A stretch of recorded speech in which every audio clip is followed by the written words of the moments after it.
Welcome, everyone. Good evening. My name is Jordan Bain. This podcast is called Unveiling, and I'm a Kabbalah instructor, senior guide, healer, and teacher in the Modern Mystery School. My guest tonight is Sarah Hauch, who I've known now for over 11 years. Thanks for being on, Sarah. She's also a senior guide, healer, and teacher in the Modern Mystery School, and she lives up in the North Country of Winnipeg, Canada, where it's 0 degrees as far as I'm concerned all the time. It's plus 30, man. It's hot. And they mean 30 degrees Fahrenheit, so also still freezing. It's maybe warmer than it is here in Boston. Anyhow, she's done her own business up in Canada now for 20 years. She was in Toronto for many years, and now she's in Winnipeg. She's a wife and a mother, and I know her husband, and he's an amazing man as well, Drew. She's a firm believer that people can change, and she's served hundreds of initiates and thousands of clients using the same tools that I use here in the school. So welcome, Sarah. Thank you so much for being on tonight. Thank you. Thank you so much for having me. My pleasure. So let's dive in. What is your story with the school, and how did you first find this work? We're going to talk tonight about vulnerability, but I want to understand more about you and have people see that, because that's vulnerable. Like, where were you at in your life before this started? Sure. So I like to back it all the way up. When I was really, really little, all I wanted was I was just a really weird kid, and I never felt like I fit in despite being really friendly and people wanted to be around me. I was very, very sensitive. I felt a lot of energies, and I grew up in I don't know if I can say this online, but I grew up in a haunted house, and that really stopped me from having normal conversations, because what people were dealing with in school, I find I couldn't relate to because I had my own problems at home. And I didn't have anything to talk to them about. And I wanted, I think, Jordan, so badly to just have friends, because I was like a really outgoing person, but I was just weird. And I didn't feel like I belonged. That's hard to relate to. I mean, to say like, hey, I live in a haunted house. What? You're crazy. I know. Yeah. And, like, my friends didn't feel comfortable coming over, and I was like, I get it. And so other people knew that you lived in a haunted house also? They did not. They just didn't like the feeling of coming over. Got it. Which, yeah. And so by a total crazy fluke, the most popular girl in school, she kind of cycled through best friends. And when she became best friends with me, it just stuck. And like overnight, I became the most popular girl in school, and I was like, "Oh my God!" Like, "Oh, my hopes and dreams," and I can't, of course, verify this for true, but I think I just told God that I want to be normal, and I don't want my gifts anymore, because like me and my sister at home, like, we were so psychic, we could like hear each other's thoughts. We just had these weird abilities, and I didn't want them. I just wanted to be normal, right? And ironically, the same time I started, getting like boyfriends later, and all this stuff, my physical body started to die. And again, I can't verify this with science, but I believe that my crown chakra just started to close because I started shutting off my spirituality, and I got a life-threatening illness. So I was trying so hard to party and be fun and live this life I'd always wanted, and TV showed me, this is what you want. And then at the same time, on the inside, I was getting sicker and sicker and sicker. I died twice. My mom flew me all over Canada and the States to go to hospitals to try and figure out what was wrong. Doctors told me that there wasn't, they didn't have an answer. It kind of was like this is the end. And so I wound up, and of course, when I eventually got so sick, I couldn't go to parties anymore. I couldn't do the things that I couldn't drink. I couldn't do the things I wanted to do. And so all of those friends that I'd gotten just slowly also started to fall away. Right. And I feel like this matrix, if that's what we want to use that word, this matrix of what I thought I wanted, everything crumbled, and I was just left going, what? Well, if everything that I thought I wanted is not actually what brought me happiness, what do I want to do with my life? Yeah. What's important? And so I'm the kind of person where I've always been the only thing that's ever gotten me out of bed, because I was so sick that some days, like, I woke up and the world was spinning, and the only thing that got me out of bed was, I know I have a purpose. Okay, I have a purpose. I'm here to change the world somehow. Like, I'm just an arrogant fool, just being like, I can save the world. I have to get out of bed and do something. So I would get out of bed and do something. And I flew to Mm. Africa of all places because my heart drew me there. It knew that there was something there for me. And it's such a cliche white person thing to do. Like, I'm going to go to Africa and save people there. And I had it. The Africa was amazing. It was, the energy there was amazing. And I started meditating. And I started just visualizing my pain going away. I visualized myself getting healthier. And I believe in my heart that I popped open my crown chakra again and my physical body started to heal. So where I literally thought that I was going to, maybe this would be the end of my life, it actually started my life again. And I started from that point forward. I was, I lived my life. I was in school full time. I had a full-time job. I had a part-time job. I just started to live life. And I flew all over the world looking for answers of like, what is this? What is meditation? Why did, I was a strict scientist. Why did this work? What happened? My mom's a doctor. None of this made sense to me. And I sought answers. And I just let my heart pull me forward towards my purpose. And eventually that led me to Israel and Egypt. And when I came back from Israel and Egypt, I felt something click for me. And that's when I found a life activation practitioner in the city that I lived. Amazing. Yeah. I didn't even know half of that stuff. Wow. Yeah, and I had developed like this big company, this giant corporate wellness company. And like my bosses were like, you're amazing. I was a consultant. We're going to hire you. You're going to fly you all over the world. And Jordan I heard them say, we own you. That's all I heard when they said we hire you. And I was like, no, thank you. And I completely left this job that would have paid me tons of money and given me all security I wanted to pursue a master in London, Ontario, of all places, which is 2 hours from Toronto. And then that's where I got life activated so long ago. So long. I was like 22, 23. Yeah. Wild. Yeah. Amazing. So what was that decision for you in walking away from that and then stepping into your master's degree and then finding the life activation? What changed? Like, why did that call? What was the call and where did that go? I've just always followed my intuition without fail. I have this like fearlessness about me that could be almost thought about as like borderline reckless of like, nah, fuck it. I'll just like go and just leave everything I know to do something completely crazy. And when I made the decision, I got a full scholarship to go. And so I went. And then when I got there, I don't know if anyone's moved to a different city, but moving to a different city when you're young and you've never lived on your own is really hard. And what happened was, even though my physical body was healing, my mental health started to deteriorate a lot. I struggled, I struggled with eating disorders, I struggled with anxiety and depression, and living on my own kind of, it really compounded everything, like having to pay bills, having to do a master's degree. I had no idea how hard that was. And I was almost at my breaking point. I felt like my like that, you want to call it like empathic abilities, if you want to call it that, were just at an all-time high. I had a hard time going to grocery stores. I didn't know what to do. And on total intuition, I went to a random yoga class, and the yoga teacher did life activations, and like, thank the sweet Lord that she said something to me. And she was like, I think I have something that can help you. And like, I was like, yes. Is it $10,000? Have my 10. Like, I just knew, like, what does it cost? I'll pay anything. Like, I just felt like, I don't know why, but you've the answer. Yeah. Interesting. Yeah. Fortunately, it wasn't $10,000. I mean, maybe. Fortunately, it wasn't, but I would have paid that. I swear to God. Yeah, it's wild. So, let's dive into vulnerability. I mean, you just mentioned like eating disorders and so many different things, like struggling with your physical health and struggling with mental and emotional health. Yeah.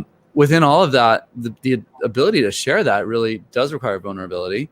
What challenges have you faced around vulnerability, and also how would you define it? Like, let's start there. What is vulnerability?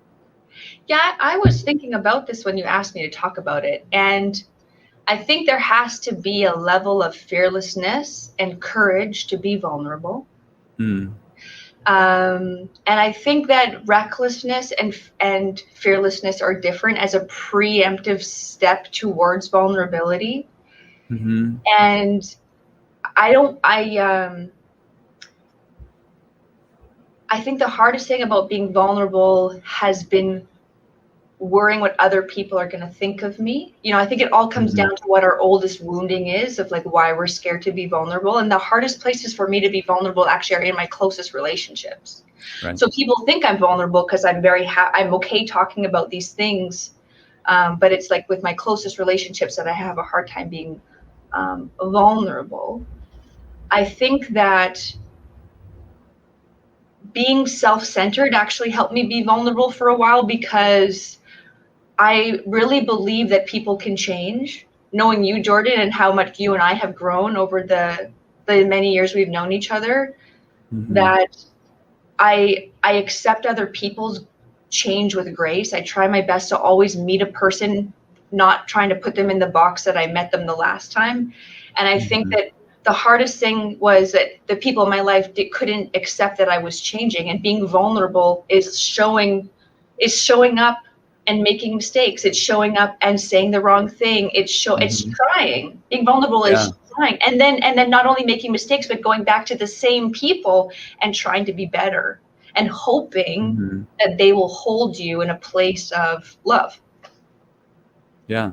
And sometimes they will, and then those might be your people, and then sometimes maybe they won't. They don't, and maybe those aren't your people. Yeah. Yeah, that's really hard. And I mean, you bring up the intimacy aspect there. It's like that those are our most rewarding relationships, and of course our most challenging. Yes. Those closest to us. So vulnerability in those relationships, I mean, we stand to lose everything, right? Yeah. You can lose everything like that if the wrong triggers are set off with someone who has a lot of wounding, or if someone misunderstands or misinterprets what their loved one says. That can be hurtful and cause problems for a long time, even if we don't intend them to. And then what about all the things that maybe we don't intend them, but they just happen because of our own wounding, our own traumas, and that comes up, and then your traumas and my traumas get together, and they're not mingling so well, and they're at odds with each other. So and sometimes the closest relationships, like, you change as a person. That too.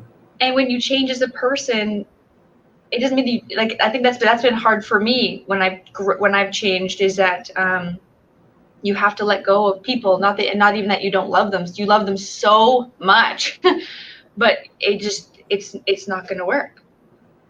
Yeah. That's a really tough lesson for a lot of people. And yeah, I get it. There's, I went through a lot of different relationships in my life. And when I found the school, I found it with, a person who I was then married to for 15 years after. And then we just got divorced last year, and, finishing up the divorce now still. And it's like, there was so many amazing things about that relationship. And then eventually it was just like, well, it's not working. Mm-hmm.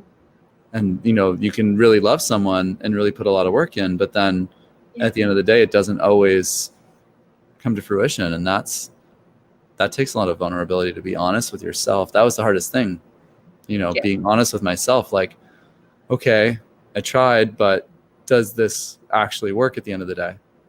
Yeah. And if not, like, oof, and all the things that come with that, all the like self-doubt of like, did I do this wrong? Did she do this wrong? Maybe nobody did it wrong. Maybe we both did it wrong.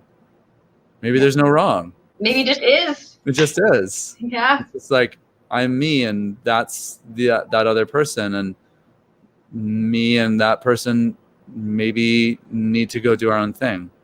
Yeah. That's a tough lesson. Yeah. And I don't know what it is, but like for me, I struggle with a lot of shame and guilt. And I think that when you're vulnerable, you are, in a way, being vulnerable to me is an act of self-love, not in this warm, squishy, emotional way, but as an act of wanting to be a better person. Mm-hmm. And when you're vulnerable, you're saying, okay, you're opening up a wound and you're letting the light in, very much like some of the healing work that we do. And someone will tell you the truth. Like, someone who really loves you will tell you the truth. And then you have one of two options. You feel it completely and you let the light in, or you get drowned in your own shame and blame. And then either you like shame yourself or you blame other people. No, they're wrong, and we don't change. And so vulnerability, you have to be like on this path. I believe if you want to be on a healing journey, you have to be such a warrior first. You have to be so strong to accept the weight of the light when it hits your wounds. That's a really good way to say it. It does have a pressure or a weight to it. And if we avoid it, it just gets worse. If we avoid the light and we don't open our hearts and we don't open ourselves emotionally, then when there's a real problem that comes up, and we've stuffed it down, it just explodes. And now it blows up in our face and we're like, wow, I have to do something about this. And then if it's still too painful to look at, we shove it down more, but then it pops up harder the next time. Yeah. And it's one of the favorite things about the school is that, like, one of my favorite things about the Modern Mystery School for me has been that, first of all, I ask for feedback. So, like, I want to put that as a precursor in here. Like, I remember when I first did my first initiation with Founder Goodney, and I, like, sent him a message, and I was like, I want you to really push me. And I was like, I'm like, why would I even say that? Like, why? Because I'm a hardcore in everything to a fault. And and when I show up, my teachers love me. They love me so much that if I actually ask for help, they'll be honest. And I try my best to show up as much as I can the way that I actually am in my real life. I try my best. It doesn't always happen, but I try my best. Yeah. Because if they see me as I actually am, not as I'm like, then they can help me. Do you know what I mean? And sometimes especially I would assume that if like you have a really militant parent who's like was really hard on you, that feedback like that could be really hard. But for me, it's always been fuel to help me get better. Yeah. For me too. And, one of my parents was really militant. And so it was really hard to get feedback, but in order to grow, I had to. So I just had to get over it. Yeah. And learn to ask. And that learning to ask part for me was so hard. I think, my Obsessiveness Dave, who we both know and have worked with a lot and totally love, he pushed me on that for several years when I first became a guide, because I was so just arrogantly like not asking questions and like thinking I really like knew and had the right answers for things. And like, I'm going to do this my way. And it's like, sometimes my way worked brilliantly. And then other times my way just wasn't enough to make something different happen. I needed to learn something, and my way of learning it wasn't necessarily the way that I was ever going to get that lesson. And so, some of the things that I really studied and learned with Obsessiveness Dave were just literally asking, like, what am I not seeing right now? What do I not know about this situation with myself, or this aspect of myself that's a stopping point for me, or a place where I'm holding myself back, and asking and saying like, maybe I don't know. And that was huge vulnerability for growing up when I always had to know, and then I went to school, and in school you're programmed to know, you're rewarded to have the answers for things. Oh yeah. You're supposed to be the person who knows. And if you don't know, then, you're stupid or you are going to be unsuccessful in life, that sort of thing. Like all the fears that get built up around having to know something, at least in sort of the family structure I came from, it was super scary to say, hey, I don't know. I just like, why don't you share your perspective with me? And then to be open enough to receive that perspective and not have it devastate my inner world. Totally. And you and I are talking about these things with vulnerability, but I've worked in corporate settings and jobs, and it's like people's management is riddled, as far as I can tell, with huge egos of people who don't want to be seen as wrong. In all industries, people who want to have it their way, people who don't want to open their hearts and be vulnerable.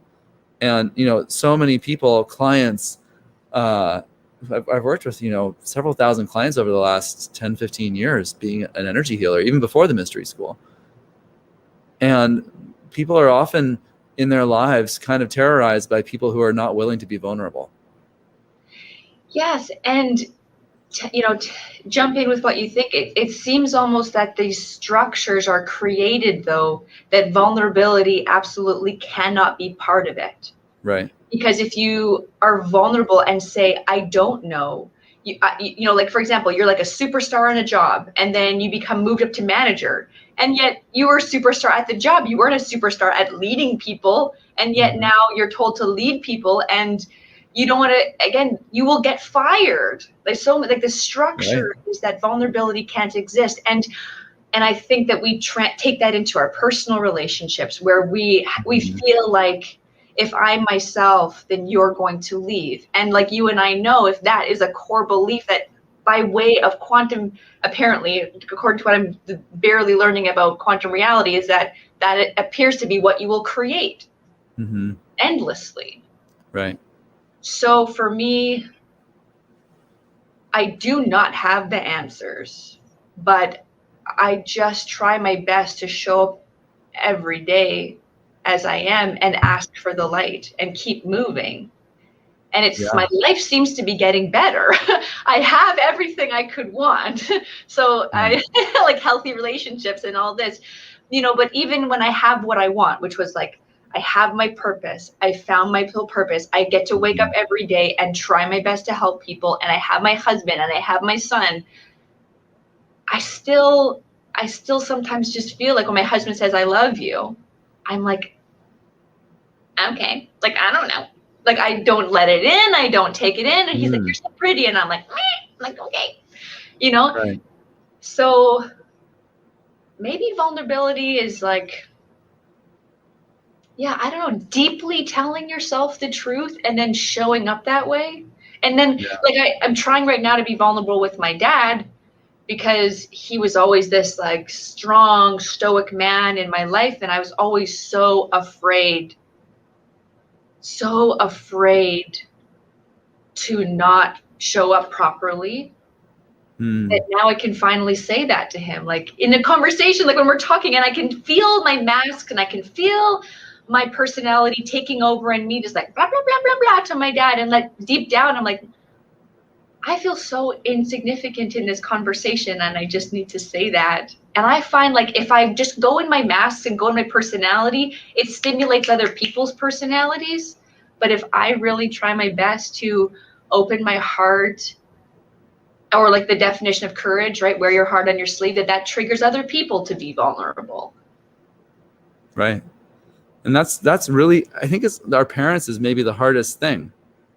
Yeah. That's the hardest sort of scenario in which to be vulnerable, because, our survival when we were growing up is through them. Yeah. So if our very survival is at stake in the subconscious meanings of those relationships, like the symbol of parents means, like you are being loved and cared for by these beings who they do know a lot more than you about this world. And they like, you do depend on them, and you do look to them almost as like gods or goddesses who have total control over your life. Yeah. And then, we grow up, and that's so strongly imprinted the first 10 years. How do you, even with the best healing tools and initiations and Kabbalah for 10 years in a row, it doesn't like totally go away, that you look at this being and you're like, you still have them on some sort of subconscious pedestal, whether you like it or not, whether you actually even admire them or not as an adult, doesn't even matter anymore. Like, they could have been a horrible person, or they could have been the best dad in the world, the best mom in the world, but you still have them on some sort of subconscious pedestal from growing up as their child. So then you get around them, and it's almost impossible not to be triggered in some way, not to put up those masks or those defense mechanisms, but it's amazing to be able to just be honest with yourself and with them and speak your mind. And being vulnerable for me is texting my mom when she leaves and saying, I'm so sorry that I responded that way. that was about me. Like when my dad left yesterday, I said to him in a text, I'm like, I'm sorry I acted weird. I was having a hard day, and this is how I felt, and this is kind of how I always feel. And then, interestingly enough, that's when I get the words of affirmation that I'm actually looking for. Right. Yeah. Definitely. So let's connect some of this stuff with vulnerability to like the service that we do in the Okay. mystery school. Like why is vulnerability so important in this service? I mean, I just want to lay the foundation out that I'm maybe not the most vulnerable person, or that I haven't been, or that I'm trying to be vulnerable. So please take that with a grain of salt when I answer this question. Sure. That's usually why I get guided to invite people on this podcast. People are like, you want me to talk about that? Like, I'm not necessarily great at that, or I'm just learning. And I'm like, yeah, I think that's why we should talk about that, because Okay. you've had a journey, right? Yeah. It's You're on the fresh. journey. You're not there yet. Like I'm not there or wherever there is, but Yeah. I'm on that journey, and this podcast is about the journey. Yes. So I've seen for myself, because I've been actively trying to be vulnerable and authentic all the time for almost 2 years. Like, really, that's been a major goal of mine. I would say 10 years, but go ahead. Oh, you're so sweet. But I mean, like, very present in my conscious awareness of like, be authentic, be vulnerable. And I'm finding for me that like where I'm on. To me, there's like self-efficacy, and then there's self-confidence. And they're like, one's like this deep confidence in yourself to like of what you do. I am so confident in myself about what I do. But where I've always lacked has been just being, like me, like just me. Mm-hmm. I shine as a teacher. I let the light in. I'm great. I'm a star. Me on breaks, I'm like an awkward weirdo, like, you know. So working on being vulnerable and authentic has actually been filling up the being cup for me. So maybe being vulnerable helps you fill the cups that that like pushing forward to make something work, and that just doesn't seem to be working for you. That whatever that tank is, it seems to be filling with me by being vulnerable. So being compassionate to myself and others, being accepting, nurturing, these kinds of things that I wanted, but they weren't coming by working harder, grinding more, pushing, that by actually just being vulnerable is kind of exposing where I lack, or where that perceived lack, and it gets filled in with love. Yeah. Amazing. So sorry, that didn't answer your question at all. So when it comes to but kind of, because you're talking about how, you can really show up for classes and you can really show up for your service, but it comes back to, self-vulnerability. No, and don't get me wrong. Like, I think that I can serve to the level that I'm vulnerable and where I'm comfortable being vulnerable. But if I want to serve people, if I want to serve more people and in a greater capacity and in a greater way, and I want to take my current clients to a deeper level of their evolution, I have to be more vulnerable. Yeah. I have to do it for myself. So vulnerability inspires vulnerability. For sure. Yeah. And that's so much to do with how we lead anyways, as leaders, as human beings. Like, forget the mystery school or any specific thing that we do in the mystery school. Just like, to me, an inspirational leader is someone who is that thing they're talking about. Yeah. Really leading from out front, really being all the changes that they want to assist other people with. If someone doesn't represent those changes and doesn't hold those within themselves, then why would I follow them? Yeah. Totally. Why would I be inspired by them? Like, there's nothing inspirational to me about someone who's just talking about a concept, or someone who has a good idea. Like, to me, that's always been really meaningless. And it was very hard growing up in school, because so many of the teachers and the students around me, and like whenever discussions were happening about things, I studied a lot of like religion and anthropology, and I also studied theater, and I studied, quantum physics, and I did pre-med. I was all over the place in college, but I was definitely a weirdo too. Yay. But I always heard people talking about their ideas about things, and I was like, so who cares? Totally. Like, why is your idea important? Like, are you embodying that idea? And one of my advisors said to me at some point, I think it was like my junior year of college, he was like, do you want to study shamanism? Because I was studying shamanism from like an anthropological perspective and different, shamanic tribal cultures that anthropologists had documented and studied, both current and past. He's like, do you want to study shamanism or do you want to be a shaman? And I was like, well, I want to be a shaman. Yeah. I don't just want to read about it. I don't just want to debate about it or write essays about it or theses about it. I want to live that reality that a shaman lives. Like I want to be, I want to be, it's funny. I was doing a theater intensive that same year, and we had this like African theater troupe and teacher come in, and he looked at me in the hallway one day and he was like, "You a magic man?" And I was like, "What?" He's like, "I know, and just kept walking. And I wasn't even in that intent. I wasn't in his class. Like he had never seen me before, but it was just I was like, I do know that. Yeah. I'm not just here theorizing. When I was in academia, I was not just passing theories through pieces of paper. I wanted to live that reality and felt, I almost dropped out of college multiple times because I was like, the practice is not here. It's all just theory. We're just studying, and we're not living. Yes. And I wanted to be alive and live my life. And I saw everyone, literally, 1,000 people around me in college. I went to a small school, but 1,200 people all studying things and treating that like that was super important. And I'm like, why are they so obsessed with studying things? I don't get it. Like my college costs like $160,000 to study things. Yeah. Like $40,000 a year for studying things. And I was like, I just wrote a blog post about this recently. It's like, I got nothing out of it except like, some like drunken nights and some sex and some whatever you do in college. Like I got that out of college. I got a good social scene out of college, but I didn't really learn. I just studied ideas, and those ideas didn't teach me how to be myself. They taught me what I didn't need to know. But that's a very expensive $160,000 to study what you don't need to know. And I haven't used those things really. Like it's water under the bridge. Like I said in my recent blog post, I'm almost done paying those student loans 18 years later. So I guess it just is what it is.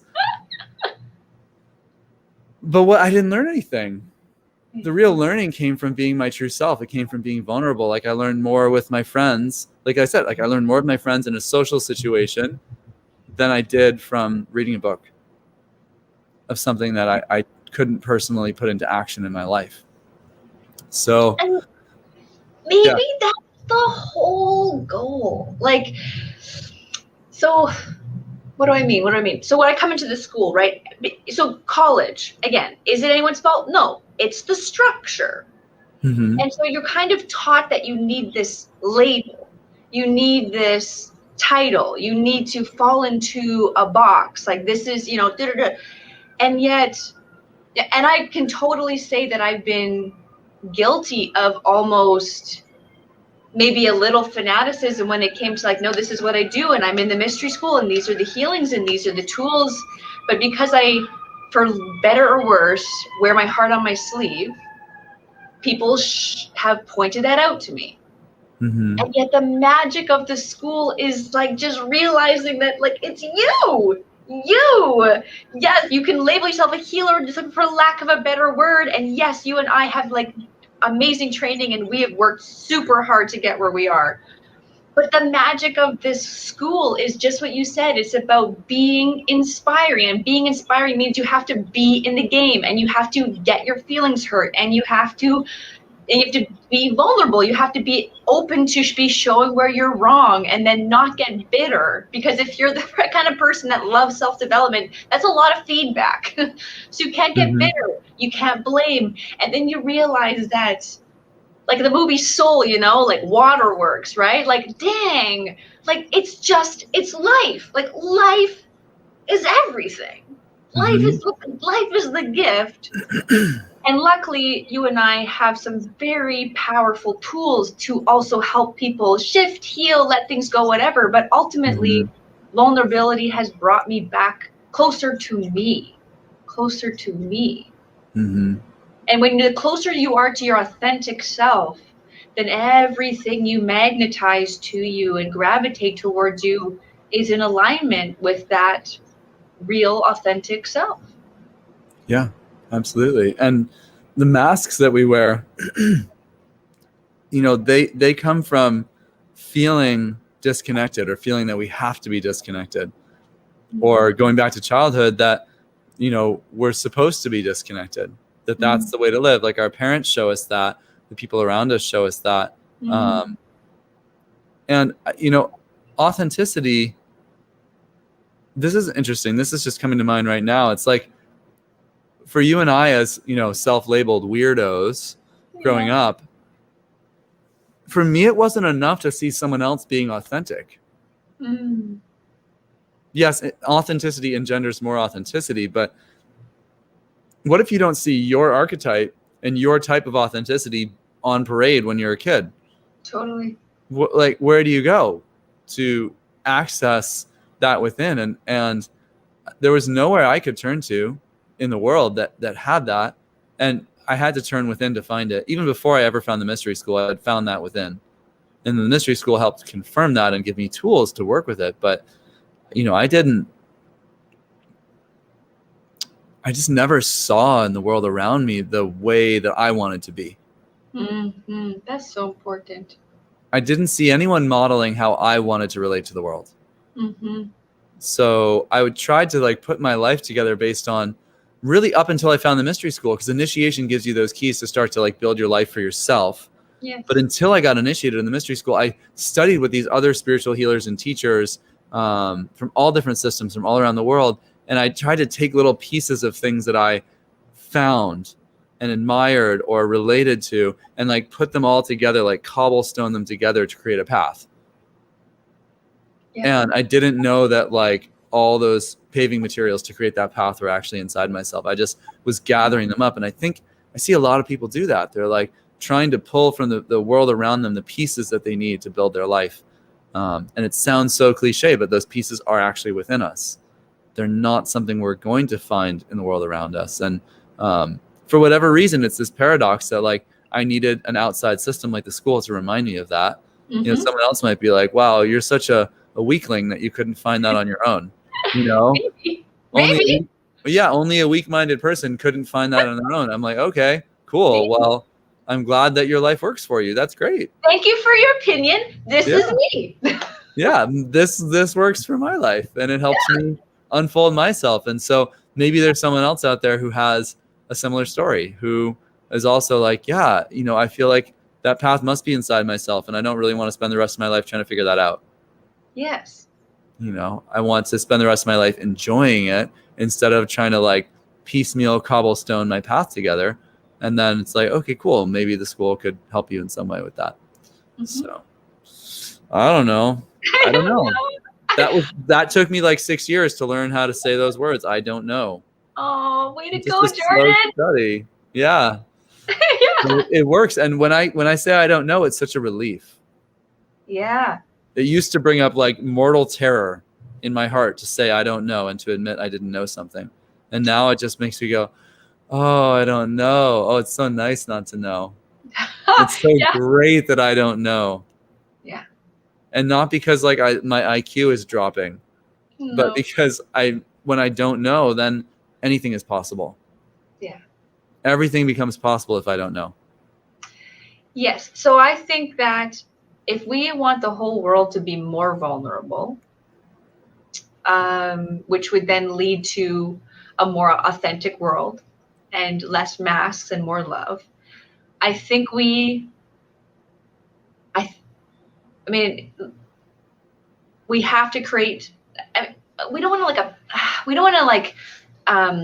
enable people. We don't want to feed into drama, but when there's those safe relationships with a combination of inner strength, then I feel like you can be vulnerable. You know, like yours and my teachers might come across as tough, but in the end of the day, we both know how much they love and care about us. Mm-hmm. And there's no rejection. Right. You know? And so when you have the strength to say, I don't know, I am struggling, you know, it's just like you say, you're always met with love, you're always met with light. And I think it's important to people to have relationships in their lives where they can do that. Yeah. And we can do that in our personal relationships. And, you know, in the mystery school, we can do that in our professional relationships. And we can also, like, that's a great place to be at in your relationship with the universe. You know, wake up in the morning and be like, hey, universe, I don't know. Totally. Instead of like, oh my God, I have to do a million things today. The to-do list is very important. Right. For sure. Like, there's things that I have to do today. But to be flexible and to not know is actually going to make me a much more effective person. Yeah, it is. In getting those things done. And that's like kind of like a universal vulnerability between me and God. Like, hey, God, I don't know. I don't know how's it going to go down today? You tell me. But without giving my power away at the same time. That's we don't even have time to talk about that. We're already 42 minutes in. But like, how do you be vulnerable and not give your power away? Because that was like one of my biggest challenges. How do you not get steamrolled or destroyed by the concept of like someone else's thing coming into your space? It's every day, I think, waking up and putting one foot forward again, getting back into the ring every single day. Every single day, like, do it again. Do it again. Oh, I got hit in the face. Great. Do it again. Do it better. Step this way. Try better. Like, if you can say in your heart of hearts, I'm a good person and I'm trying my best. Mm-hmm. And you keep trying.